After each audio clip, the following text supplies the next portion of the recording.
Hello everyone, তোমরা সবাই কেমন আছো? আজকে হচ্ছে যে সানডে, আর এখন বাজে হচ্ছে যে 9:30।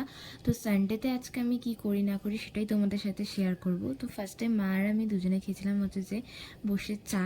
তো বেলার দিকে খেয়েছিলাম হচ্ছে যে ছাট্টু, মানে 12টা নাগাদ। তো আজকে এত গরম পড়েছে তাই তাড়াতাড়ি স্নান করে এসেছিলাম। তো স্নান করে তারপর দুপুরবেলার দিকে খেলাম হচ্ছে যে মোচা। মা মোচা রান্না করেছিল, সজনে ডাঁটা আলু দিয়ে পোস্ত দিয়ে করেছিল, আর টক ডাল আর চাটনি। আজকে সানডেতে আমাদের বাড়িতে এখন নিরামিষ হচ্ছে বলে সিম্পল মা রান্না করেছিল।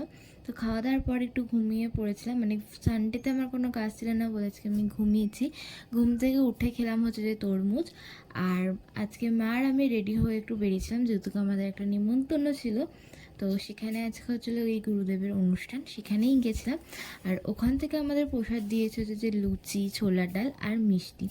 রাতে আমি এটাই ডিনার করলাম। আর তারপরে খেয়েছিলাম হচ্ছে যে ঠান্ডা ঠান্ডা টক দই, অল্প একটু চিনি দিয়ে। তো এই ব্লগটা এখানে শেষ করছি, টাটা।